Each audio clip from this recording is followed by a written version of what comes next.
Big boss OTT 2 के winner और YouTuber Elvish Yadav की मुसीबत जो है वो बहुत ज्यादा बढ़ने वाली है क्योंकि एल्विश यादव पर एफआईआर हुई है और ये एफआईआर कहीं और नहीं बल्कि नोएडा में हुई है और उन पर जो आरोप हैं वो संगीन आरोप हैं।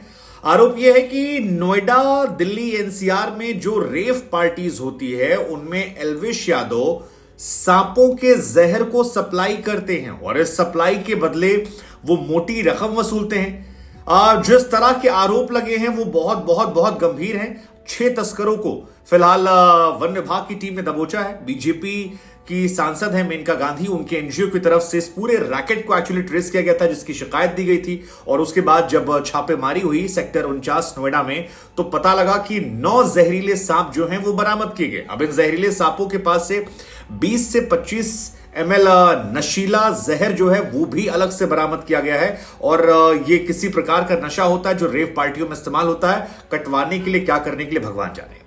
लेकिन जो सांप बरामद हुए हैं एल्विश यादव पर जो ये आरोप है इसमें 5 कोबरा सांप है, दो मुंहे सांप बताए जा रहे हैं। इसके अलावा एक लाल रंग का सांप है, एक अजगर सांप है और कुछ और भी सांप हैं वो मिले हैं। मतलब काफी सेंसिटिव ये मामला है क्योंकि एल्विश यादव को हाल फिलहाल में बहुत तेज लाइमलाइट मिली थी, तमाम टीवी शोज में आने वाले थे, तमाम गाने निकल कर आ रहे थे। लेकिन जो एफआईआर है फिलहाल वो बहुत सेंसिटिव है और इनके अलावा 5 जिन लोगों को हिरासत में लिया गया है उनके नाम है राहुल, दूसरा व्यक्ति है टीटू नाग, तीसरा व्यक्ति है जयकरण, चौथा व्यक्ति है रविनाथ नारायण और आखिरी नाम जो है एफआईआर में वो बकायदा लिखा गया है एल्विश यादव यूट्यूबर, यही लिखकर उसमें निकाला गया है। अब 5 कोबरा का मिलना, पाइथन का मिलना, 2 मुंहे सांप का मिलना, एक रैट स्नेक का मिलना, ये अपने आप में एक सेंसिटिव खबर हो जाती है और उससे भी ज्यादा सेंसिटिव हो जाती है ये आरोप लगना कि इन सांपों के जहर को सप्लाई करने के पीछे वो मोटी मोटी रकम लिया करते थे। अब आपको बता दें कि रेव पार्टी जो होती है वो एक प्रकार से गुपचुप तरीके से की जाने वाली पार्टियां होती हैं जहां पर जिनके पास बेतहाशा पैसा होता है वो लोग ऐसी पार्टियों में जाकर पैसा देते हैं और प्रिवेसी यानी एक्सपोज ना हो दुनिया में, छिप छिपाकर दुनिया के सारे नशों को वहां पर लेते हैं। आमतौर पर रेव पार्टी के माने यही मनाता है। इन पार्टियों में दबा के पैसा चलता है और गुपचुप तरीके से होती है।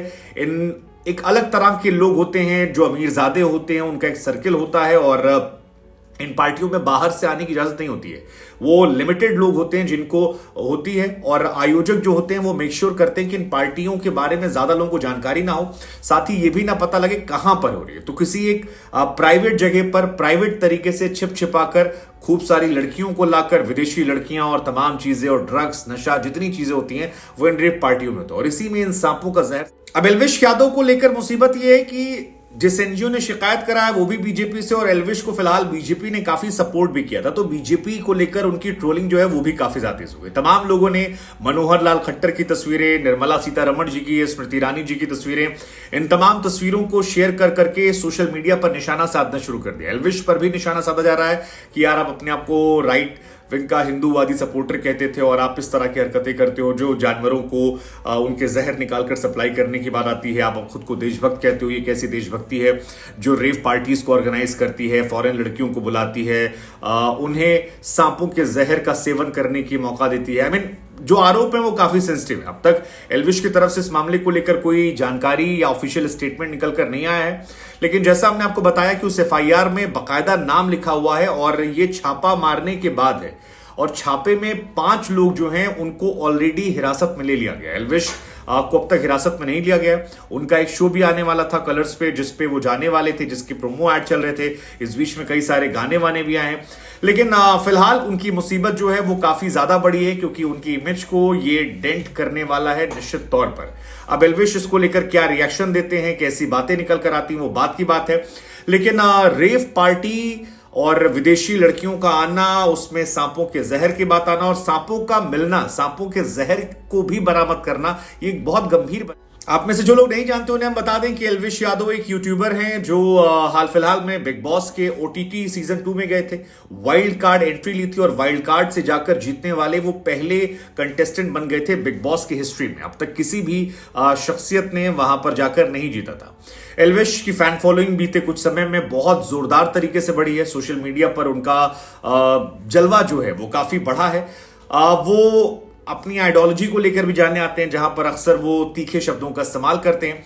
लेकिन क्योंकि मामला बहुत सेंसिटिव है, रेव पार्टियां करवाना, विदेशी युवतियां बुलाना और स्नेक वेनम नशीले पदार्थों का सेवन कराना, तो ये काफी सेंसिटिव हो जाता है। इसलिए उनके विरोधियों ने उन पर निशाना साधना शुरू कर दिया। तमाम लोगों ने लिखना शुरू कर दिया है कि यार ऑनलाइन वो आकर टीवी पर या फिर बाकी जगह कहते हैं कि मेरे लिए हिंदू धर्म सबसे ऊपर है, तमाम चीजें, लेकिन जब उनकी आप दूसरी हरकतें देखते हैं तो उसमें निकल कर आता है कि रशियन बुलाते हैं, स्नेक वेनम बुलाते हैं, ड्रग्स करवाते हैं, काफी और चीजें पार्टियों को लेकर है। अब ये कितना सच कितना झूठा, ये तो बात की बात है, जांच में पता लगेगा। लेकिन मीडिया ट्रायल के दौर में, एक ऐसे दौर में जब सोशल मीडिया पर चीजें आती हैं तो उसको लेकर एक परसेप्शन, एक राय बनती है। और खासतौर पर जब एल्विश को लेकर एफआईआर आई है और उस एफआईआर में उनका नाम बकायदा लिखा गया है, तो फिर ये उनकी इमेज को और उनसे जुड़े लोगों को काफी डेंट करने वाला है। काफी गंभीर खबर है। इन सांपों के जहर को लेकर आप